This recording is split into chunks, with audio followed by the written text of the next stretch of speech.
ლუდომანია აზარტულ თამაშებზე დამოკიდებულება ამ საუკუნის სცენია მოგეხსენებათ მისი მსხვერპლი საუბედუროდ ჩვენს გარშემოც ბევრია ლუდომანიის წინააღმდეგ ფინანსთა სამინისტროს შემოსავლების სამსახურმა ახალი ელექტრონული სერვისი შექმნა RSG-დან მოქალაქე ბაზაში რეგისტრირდება დისტანციური სერვისის დახმარებით კი რეგისტრაცია ხდება მარტივად სწრაფად და ყოველგვარი შეფერხების გარეშე ბაზაში შეყვანილ მოქალაქეს კი 5 წლით სრულად ezღუდება აზარტულ თამაშებზე წვდომა აი დღის მონაცემებით ელექტრონულ ბაზაში დამოკიდებულთა ასტრიაში რეგისტრირებული 27635 ფიზიკური პირი. თვით შეზღუდვის ახალი მექანიზმი თითქმის 1 თვეა ამოქმედი და ამ გზით უკვე 561-მა მოქალაქემ უარი თქვა აზარტულ თამაშებზე. როგორ ხდება აზარტულ თამაშებზე წვდომის შეზღუდვა? დეტალებს ნახავთ ახლა თამარ კობახიძის სიუჟეტში. ჩემი ძმა ლუდომანია. როგორ გადავარჩინო თამაშმა ცხოვრება დაუნგრია. სახლიდან ნიფთები მეკარგება. ჩემი შვილი 5 წელია თამაშობს. ეს საშინელებაა, დახმარება მჭირდება. აზერტის გამო დაკარგული დრო. მუდმივი ჭიდილი საკუთარ თავთან. ეს ლუდომანიის აზარტულ თამაშებზე დამოკიდებულების შედეგია.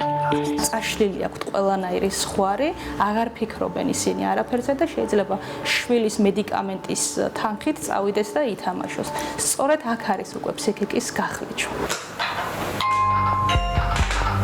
აზარტულ თამაშზე დამოკიდებულება იწვევს მძიმე სოციალურ მდგომარეობას, ოჯახურ კონფლიქტებს, ფინანსურ პრობლემებსა და დეპრესიას.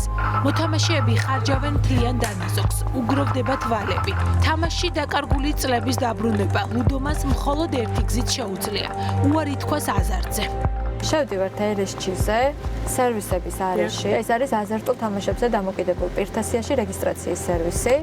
აღნიშნულ სერვისზე დაწყაპებით იხსნება უკვე ფანჯარა, სადაც შეგვიძლია დამოკიდებულ პირთა სიაში რეგისტრაცია. იმისთვის რომ მოქალაქეებმა სწრაფად სახლიდან გასვლის გარეშე უარი თქვან აზარტულ თამაშებზე, თვით შეზღუდვის პროცედურა კიდევ უფრო გამარტივდა. ახალი სერვისის მეშვეობით RSG-დან მოქალაქე რეგისტრირდება ბაზაში. ამ დისტანციური სერვისის დახმარებით რეგისტრაცია ხდება მარტივად, სწრაფად და ყოველგვარი შეფერხების გარეშე. მოქალაქეს არ სჭირდება ოფისში მისვლა და განცხადების დაწერა. თამაშზე დამოკიდებულ ადამიანს რეგისტრაცია სმარტფონით ან კომპიუტერით ნებისმიერ დროს შეუძლია. მოქალაქეს შეუძლია შემოსავლების სამსახურს მომართოს 3 გზით. პირველი ეს არის სერვის ცენტრში ვიზიტი, შეუძლია მივიდეს, დაწეროს განცხადება და მოქალაქემ შეიტანოს თავისი მონაცემები აღნიშნულ სიაში. მეორე ეს არის ავტორიზირებული მომხმარებლის გვერდით უკვე გააჩნია მოქალაქეს, ან შეუძლია გახსნას ავტორიზირებული მომხმარებლის გვერდი და მისი საშუალებით წარმოადგინოს განცხადება და მესამე უკვე გამარტივებული გზა, რომელიც არ საჭიროებს არანაირ ვიზიტს სერვის ცენტრში. მოქალაქე საკუთარ ნებას აცხადებს შემოსავლების სამსახურთან მსგავსი არხით და შეუძლია საკუთარი მონაცემები ყოველგვარი დაბრკოლებების გარეშე შეიტანოს დამოკიდებულ პირთა სიაში. თამაშზე უარის თქმის შემდეგ ლუდომანს 5 წლით ezღუდება აზარტულ თამაშებზე წვდომა, როგორც დისტანციურად, ისე ფიზიკურ სივრცეში. რეგისტრაციის შემდეგ სისტემაში მიღებული ინფორმაცია ავტომატურად ეგზავნებათ ლიცენზირებულ სათამაშო ოპერატორებს, რომლებიც ვალდებულები არიან დაბლოკონ ასეთი პირების წვდომა პლატფორმებსა და ფიზიკურ სივრცეებში. თუ მოქალაქე სათამაშო სივრცეში მაინც მოხვდება, ეს უკვე კანონდარღვევაა. ესეთი სახის დარღვევებზე არის სამართალდარღვევა. სამართალდარღვევის სანქცია პირველ ჯერზე 10,000 ლარის ოდენობით ჯარიმდება ორგანიზატორი, ანუ ნებართვის მქონე სათამაშო ბიზნესის ორგანიზატორი პირი ჯარიმდება, განმეორებითზე 20,000 ლარი არის, ხოლო 3 ჯარიმის შემდგომ ნებართვა ექვემდებარება გაუქმებას. ამიტომ ორგანიზატორები ძალიან ცდილობენ და იცავენ ამ წესს, იმიტომ რომ მათ არ აღებთ ნებართვის გაუქმება და ლიცენზიის გაუქმება და საერთო საქმიანობის შეწყვეტა. ამიტომ იყო ესეთი ერთეული ფაქტები, რომლებზეც მომართვის შედეგად შემოსავლების სამსახურმა მოახდინა რეაგირება. იქნა იდენტიფიცირებული ესეთი პირები, რომლებიც იყვნენ დამოკიდებულ პირთა სიაში და გარკვეული მიზეზების გამო იქნენ დაშვებული ობიექტზე სათამაშო და იქნენ დაჯავრებულები. ინფორმაცია დამოკიდებულ პირთა სიაში ვინ არის რეგისტრირებული არ არის საჯარო და ეს ინფორმაცია ხელმისაწვდომია მხოლოდ კანონით განსაზღვრული სუბიექტებისთვის და მხოლოდ ამ მიზნებისთვის. ლუდომანია მოქმედებს ჯანმრთელობაზე, იფიტება ფსიქიკა, იწყება დეპრესია, ინტერესები მცირდება.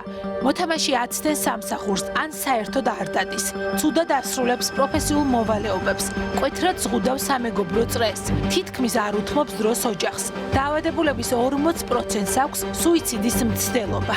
ნებისმიერი ადიქცია გამოწვეული არის რაღაც პრობლემით. მიეჩვია იმიტომ, რომ ამით გადაფარა სხვა რაღაცა. მისი ფსიქიკა არის გახლეჩილი, ის რეალურად ვერ ათვიცნობიერებს რას აკეთებს და მისი ქმედება შეიძლება იყოს სრულიად არაადეკვატური. გამოსავალი არის ფსიქოთერაპია, ასე ვთქვათ, ჯგუფური მხარდაჭერა და ფარმაკოთერაპია. საზოგადოებას ალბათ კარგი იქნება, რომ კიდევ ერთხელ მოუწოდოთ მაღალი საზოგადოებრივი და სოციალური პასუხისმგებლობისათვის პირი, რომელსაც აქვს შეზღუდული თამაშობებში მონაწილეობა, სხვამ, რომელსაც არ აქვს ესეთი შეზღუდვა, არ ასარგებლოს ესეთი პირები, იმიტომ რომ ეს არიან ადამიანები, რომლებთაც აქვს დაუძლეველი ძალა თამაშობებზე და დამოკიდებულება და ბუნებრივია მათი წახალისება ამ გზით არ შეიძლება აქ უკვე უნდა იყოს მაღალი სოციალური პასუხისმგებლობა ადამიანებს შორის და მოქალაქეებს შორის. აზარტულ თამაშებზე დამოკიდებულება მხოლოდ ფსიქოლოგიურია, რადგან აქ არ არსებობს არავითარი ქიმიური ნივთიერება, რომელზეც შეიძლება ფიზიკური დამოკიდებულება ჩამოყალიბდეს. სწორედ ეს განასხვავებს აზარტომანიას სხვა ადიქციებისგან და განაპირობებს მკურნალობის სირთულეს. ასეთ სიტუაციაში საუკეთესო დახმარება შეიძლება იყოს პროფესიონალის ჩართულობა, საკუთარი თავი და ახლობელი ადამიანი.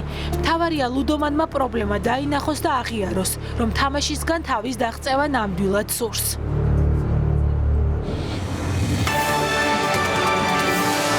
სტატისტიკა შემაშფოთებელია, რაც სიუჟეტშიც ვნახეთ და რაც მანამდეც გავახმოვანეთ, ძალიან მნიშვნელოვანი ინფორმაცია მოვისმინეთ და ეს რეესტრი, რომელიც მოქმედებს და მოვისმინეთ ამ რეესტრში დარეგისტრირება, ეს იქნება ალბათ ერთ-ერთი გზა, რომ ლუდომანებმა თავს უშველონ. ხო, სერიოზული პრობლემაა. სერიოზული პრობლემაა, ანუ მანია, ჩვეულებრივი როგორც ნარკომანია, ასევეა ლუდომანია. და სხვათა შორის ბევრი საქართველოში არ ვიცი მე სტატისტიკა არ მაქვს, მაგრამ სოფლიოს მასშტაბით ექიმი ნარკოლოგები მკურნალობენ ჩვეულებრივად ლუდომანიას, ისევე როგორც ნარკომანიას, ანუ დამოკიდებულებას ხსნიან ფსიქიატრი, ნარკოლოგები, ასევე ფსიქოლოგები და აი ამ დარგის სპეციალისტები ჩართული არიან. ხო, ეს ახლა სიახლეა, რაც ახლა მოვისმინეთ, ძალიან ისეთი მნიშვნელოვანი და საინტერესო, რომ თვითონ გააზრებული და აი სტატისტიკა გვითხრეს, ხო? 571 მოქალაქემ აი მიმდინარე თვეს ამოქმედდა ეს თვით შეზღუდვის მექანიზმი და 571 უარი თქვა, დიახ, და შევიდა ამ სიაში, დიახ. პირველ რიგში მთავარია გააზრება, რომ იმ ადამიანმა გაიაზროს, რომ მას ჭირდება დახმარება.